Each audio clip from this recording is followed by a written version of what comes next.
প্রিয় নবম দশম শ্রেণীর শিক্ষার্থীরা এবং যারা এসএসসি পরীক্ষার্থী রয়েছে, আমরা আজকে জেনারেল ম্যাথের পরিমিতি অধ্যায় অর্থাৎ 16.3 অনুশীলনীর যে উদাহরণ 22 রয়েছে এখান থেকে আমরা ক্লাস শুরু করছি। এই ভিডিও নিচে ডেসক্রিপশন বক্সে তোমরা প্লে লিস্টের লিঙ্ক পেয়ে যাবে, যেখানে 16 অধ্যায়ের সমস্ত ক্লাসগুলো পেয়ে যাবে।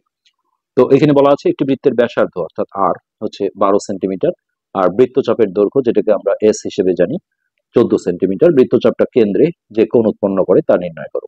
তো এই যে দেখো এখানে বৃত্তচাপের যে দৈর্ঘ্যের সূত্র ছিল এস সমান পাই আর থিটা বাই 180। এই সূত্রে মানগুলো বসিয়ে দিলে আমরা এখান থেকে থিটার মানটা বের করতে পারলেই কিন্তু অ্যান্সার হয়ে যাবে। তাহলে এটা উদাহরণ 22। ওকে, এখানে আমরা দেওয়া আছে দিয়ে আগে লিখবো যে বৃত্তের ব্যাসার্ধ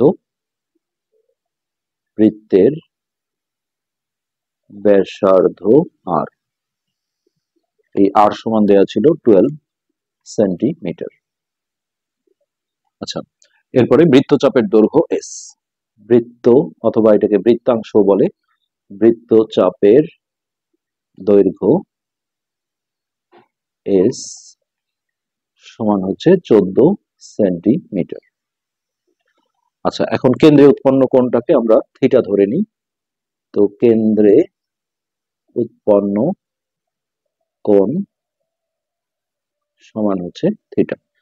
তাহলে দেখো আমরা জানি যে সূত্রটা ছিল এস এর, আমরা জানি এই বৃত্তচাপের দৈর্ঘ্য এস সমান ছিল পাই আর থিটা বাই হচ্ছে 180। তো এইখানে দেখো আমরা আস্তে আস্তে সব মানগুলো বসানোর চেষ্টা করব। তার আগে থিটাটাকে আমরা বামে নিয়ে আসি, যেহেতু থিটার মান চাওয়া হয়েছে। তো এর নিচে একটা ওয়ান ধরলে আর গুণন করলে দেখো পাই আর থিটা সমান হচ্ছে এস গুণন 180। আচ্ছা, এরপরে এইখান থেকে আমরা থিটার মানটা বের করব। তাহলে থিটা সমান এই পাই আরটা গুণ আছে, এপারে গেলে ভাগ হয়ে যাবে, এস গুণন 180 ভাগ হচ্ছে পাই আর। আচ্ছা, এখন দেখো বা থিটা সমান এস এর মান ছিল 14 গুণন 180, পায়ের মান 3.1416 গুণন ব্যাসার্ধ আর এর মান ছিল 12। তো উপরের কাজ আর নিচের কাজগুলো আমরা আগে করে নেব। তাহলে উপরে ছিল 14 গুণন 180, তাহলে 2520, এটা হচ্ছে উপরের অংশ 2520। আমরা আরেকবার দেখি, 180 গুণন 14 2520। আর নিচের কাজটা আমরা করে ফেলি। নিচের এই গুণটা যদি করে নেই তাহলে 3.1416 গুণন 12। তো এটা দেখো 37 দশমিক, আমরা আগেই ঘরটা কমাবো না, তাহলে অ্যান্সারটা আমাদের অ্যাপ্রোপ্রিয়েট হবে 37.6992। এবার ভাগ করতে গেলে উপরের সংখ্যাটা আগে চাপতে হবে, অর্থাৎ 2520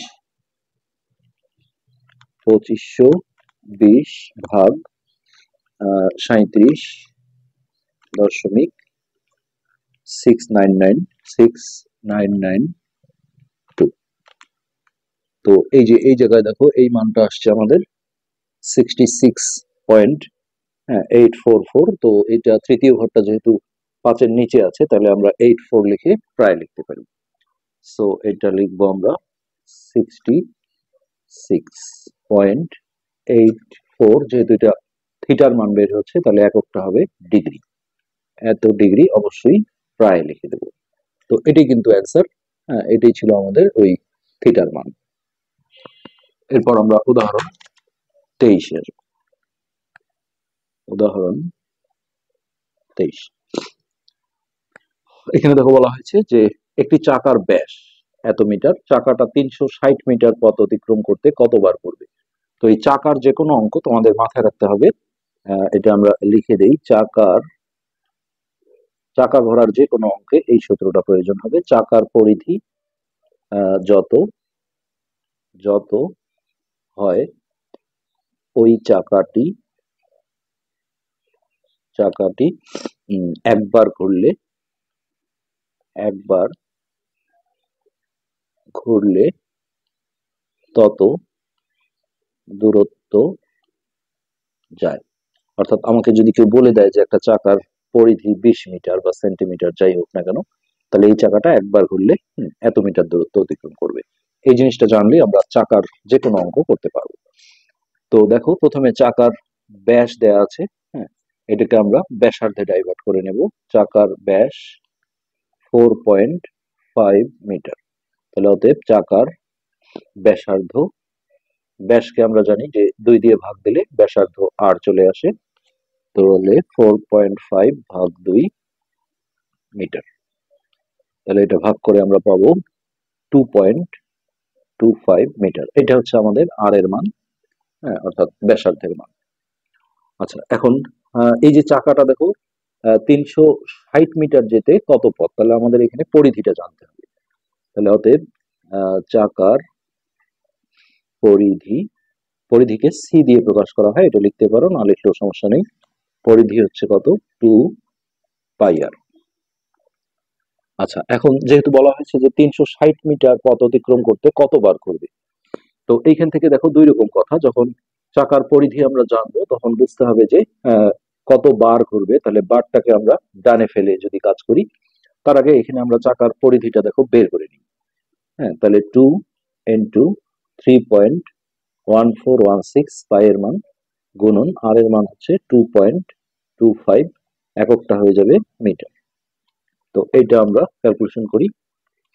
তাহলে 2 × 3.1416 গুণন 2.25, এটা এটা হচ্ছে 14.1372।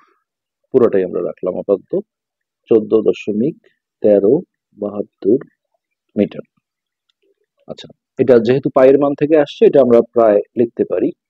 তো এই চাকার পরিধি যদি এত হয়, তাহলে এই চাকাটা একবার ঘুরলে কিন্তু এতটুকু দূরত্ব যাবে, যেটা আমরা উপরে লিখে দিয়েছি।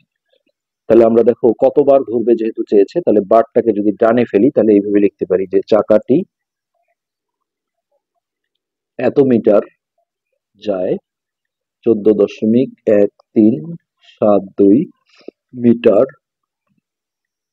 যায় একবার ঘুরলে। বার সংখ্যা চাওয়া হয়েছে, এটাকে আমরা ডানে ফেললাম। তাহলে প্রথমে আমরা এখানে একে বের করব।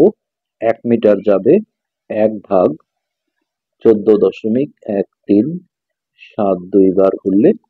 তারপরে তারা যেটা চেয়েছিল যে 360 মিটার যেতে কতবার ঘুরবে, তাহলে এখানে আমরা 360 দিয়ে দিলাম।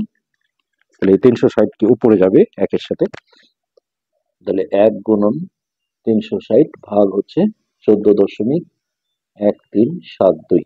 তো সবসময় ক্যালকুলেটরে কিন্তু উপরের সংখ্যাটা আগে চাপতে হবে, অর্থাৎ এই 360 ভাগ 14.1372। তো এই যে দেখো এরকম একটা মান আসছে 25.46। তাহলে এখানে আমরা লিখি 25 আমরা দশমিকের পর সাধারণত 2 ঘর লিখি, সেক্ষেত্রে তৃতীয় ঘরটা দেখি যে 5 থেকে 9 এর মধ্যে হলে 1 যোগ করে নিতে হয় আগের অঙ্কের সাথে, আর 5-এর চেয়ে ছোট হলে এইটুকুই রাখতে হয়। তো এটাকে আমরা প্রায় হিসেবেই রাখবো, প্রায়। তো যেহেতু এটা চাকা ঘোরার বিষয়, তাহলে এটা পূর্ণ সংখ্যা দিয়ে আসলে অ্যান্সারটা রাখতে হয়, অর্থাৎ 25 বার। অতএব চাকাটি, হ্যাঁ, প্রায় 25 বার